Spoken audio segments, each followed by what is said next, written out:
Granville, Massachusetts is a relatively small hill town in western Massachusetts. Doesn't look much different than most, maybe a little more quaint and cuddly. It's got a beautiful little town green that I'm standing on, surrounded by a congregational church and Carnegieville Library over there. But Granville holds a very interesting mystery, and that mystery relates to two lost cemeteries that the community has in addition to its other three. Lost cemeteries. And, you know, to think about a family cemetery becoming lost, we stumbled on those, I'm sure. If you've ever been out in the woods and hunting, fishing, walking, hiking, you can stumble upon old family burying grounds. Well, that's not what I'm talking about here. I'm talking about two cemeteries. One, a smallpox cemetery where the victims of the smallpox epidemic of the American Revolution, early American Revolution, were buried. And another from the middle of the American Revolution that contains the graves of soldiers from that war called the CAMP DISTEMPER Cemetery. These cemeteries are both located on the mountain. There are three possible mountains to make things even a bit more complicated for those of us who are trying to find out the location of said cemeteries. To the east of the community, on the other side of the Congo Church, you can see the slopes of what is known as Sodom Mountain, which divides Granville from Southwick, Massachusetts. To our south, and you can see that pretty clearly, are the triple slopes of a small massif known as South Mountain. And for my bet, just to my north, beyond the American flag here, you can see the slopes of a mountain that is interestingly named Bad Luck Mountain. I would imagine that if any of these mountains has the cemeteries I'm talking about, it would be Bad Luck Mountain. So if you look to the east from where I'm standing, you can see the slopes of Sodom Mountain. And on the right of it, behind the hill here, would be what's known as South Mountain. While meanwhile, right here is Bad Luck Mountain. All three of these mountains are pretty much still undeveloped. The community of Granville was located at the top of the hill that I'm standing on, at least the center was. It would make sense that if you were going to bury the dead of those who passed of smallpox or whatever Camp Distemper was, you would do it away from the center of town on a mountain. So here at the foot of Bad Luck Mountain, which you can see right over there, is another one of Granville's cemeteries containing brownstone, granite, and even some marble monuments. And there beyond us is Bad Luck Mountain. Now, why would the Daughters of the American Revolution, who literally almost left no stone unturned to find the veterans who deserved their little markers and memorial flags, why would they have forgotten about a cemetery, an entire cemetery, probably full of such veterans? So a couple possibilities exist in my mind. One of them being that the Distemper Cemetery, which resulted from the quarantining of an entire group of soldiers, refers to none other than the Convention Army, which is, or not the whole Convention Army, but a portion of it. An army that American history loves to ignore. And I wonder, have you heard of the Convention Army? The Convention Army being the name of the army that surrendered to Horatio Gates and Benedict Arnold at Saratoga in October of '77. What happened to that army? Well, if you do a little bit of research, you'll find nothing good. The officers ultimately made their way to the coasts and were repatriated from either Philadelphia, New York, which was British, or Boston. They ended up getting back home. But the actual soldiers, when I say got back home, they got exchanged. But the actual soldiers, many of them being the feared Hessians, weren't so lucky.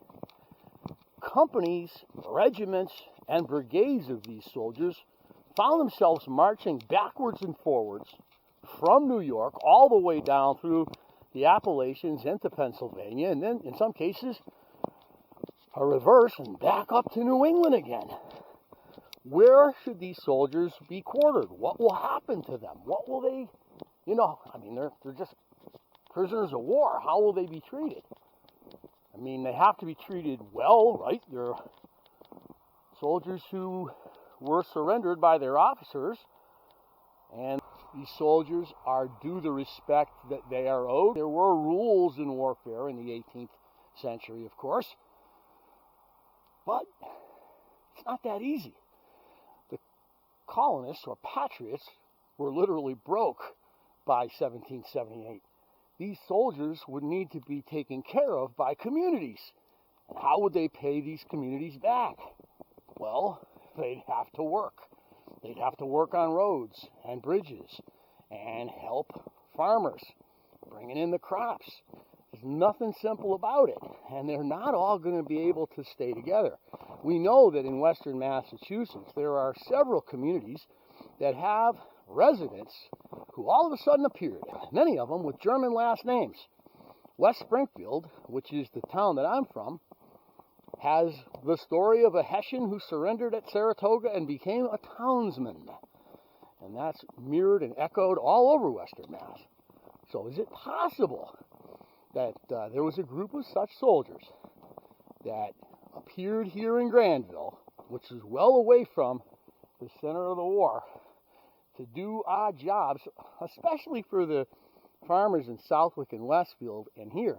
Granville was a fairly young town. There was a lot of clearing and a lot of road building that needed to be done. So are we looking at a possibility? Another possibility is that these soldiers were actual citizens of Granville who had gone up during the Saratoga campaign after the famous Jane McCrae incident to lend their hands to help hold back the native people that were purportedly about to be unleashed on the colonists. Jane McCrae had been murdered by Wyandotte Panther in the late summer of that year, and Benedict Arnold and others had spread that rumor to try to activate New England's sleepy militia. And if that's so, think about it this way. The war is now 3 years old, and there's plenty of experience now with the diseases that soldiers contract. Much of the Northern Army of 75 and 76 had suffered grievously at the hands of everything from smallpox and diphtheria and other childhood diseases, all the way to what might have been malaria on the shores of Lake Champlain. The result is that the communities were much more likely to take returning soldiers seriously and engage in quarantining. Now, quarantining is a practice that was done in Boston and other port cities, and of course it was also done in the hinterlands, especially during epidemic times. Every dozen years or so, a great epidemic of smallpox or measles would sweep the hinterlands, starting in Boston, and just like tentacles from a giant squid, move down the roads, and even sleepy little communities like Granville wouldn't be safe. So quarantining had become part of the colonial practice. So were they community soldiers that were quarantined, or were they members of that convention army? It's really hard to know, but we got to get on it and find out. Behind me in the distance, you can see the slopes of Sodom Mountain, and just to the right, Bad Luck Mountain, and beyond the two of those, South Mountain. And on one of those mountains are two lost burial yards or cemeteries. Which one? We don't know. We have to find out. It's kind of a cool mystery. And I hope there are other people out here in Western Mass that are as interested as I am. It seems like if they were actual citizen soldiers from Granville in the area, the Daughters of the American Revolution would certainly have found and marked the cemetery. It seems more probable to me that they were members of the Convention Army, therefore English, Scottish, Welsh, Irish, Canadian, or Hessians, who had, with that army, been marched all over the western hinterlands of the 13 colonies to do odd jobs after their surrender by Burgoyne at Saratoga. That makes more sense. There are many French soldiers buried in Rhode Island and Connecticut. If you remember, they were based down in Newport for a long time, after I think it was 1778. The point is, they have been given burials and monuments by not only the Daughters of the American Revolution, but by France themselves. The French have sent over monuments and memorials to decorate those honored dead. But the British, there's not a lot of British memorials to their Revolutionary War dead in the United States that I know of. Maybe some of you do. Anyways, we got a mystery on our hands, and it's a kind of a neat one because the forest has regrown. And it's going to be hard to find what we're looking for.